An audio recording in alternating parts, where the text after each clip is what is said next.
Shalom.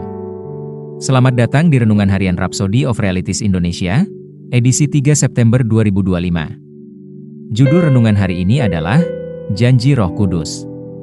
Ayat Alkitab pembukaan kita terdapat dalam Galatia 3 ayat 14 NIV, yang berbunyi, Yesus Kristus telah membuat ini, supaya di dalam Dia berkat Abraham sampai kepada bangsa-bangsa lain, sehingga oleh iman kita menerima roh yang telah dijanjikan itu.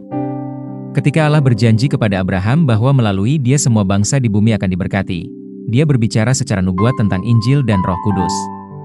Galatia 3 ayat 8 memberitahu kita bahwa Allah telah memberitakan Injil kepada Abraham sebelumnya, dengan mengatakan, olehmu segala bangsa akan diberkati. Berkat ini termasuk roh itu sendiri, yang adalah janji Bapa. Menerima Roh Kudus bukan hanya tentang berbicara dalam bahasa roh atau mengalami kuasa supranatural, betapapun menakjubkannya hal itu. Roh Kudus adalah meterai perjanjian baru dan jaminan warisan kita, Efesus 1 ayat 13-14. Dia adalah jaminan Allah bahwa segala sesuatu yang Yesus peroleh bagi kita kini menjadi milik kita. Itulah sebabnya Rasul Petrus, setelah berkhotbah pada hari Pentakosta, berkata, bertobatlah. Maka kamu akan menerima karunia Roh Kudus. Sebab bagi kamulah janji itu dan bagi anak-anakmu dan bagi orang yang masih jauh. Kisah Para Rasul 2 ayat 38-39. Janji itu tidak terbatas pada orang Yahudi. Janji itu untuk semua orang yang dipanggil Tuhan, termasuk engkau. Engkau tidak lagi menunggu untuk memenuhi syarat. Di dalam Kristus, engkau sudah memenuhi syarat. Engkau adalah keturunan Abraham dan pewaris janji itu. Kisah Para Rasul 2 ayat 17 mengulangi apa yang telah dinubuatkan oleh Nabi Yoel, akan terjadi pada hari-hari terakhir, demikianlah firman Allah, bahwa aku akan mencurahkan rohku ke atas semua manusia.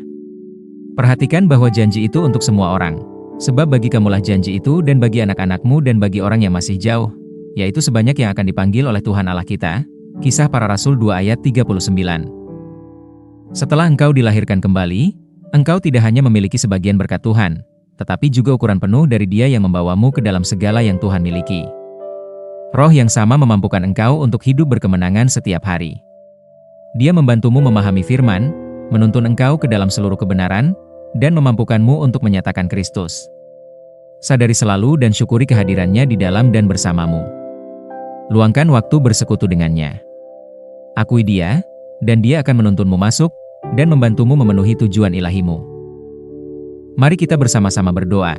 Terima kasih, Bapa Surgawi, atas berkat Roh Kudus dalam hidupku, saat Dia membimbingku dan memampukanku untuk berjalan dalam kemenangan, hikmat, dan kuasa ilahi.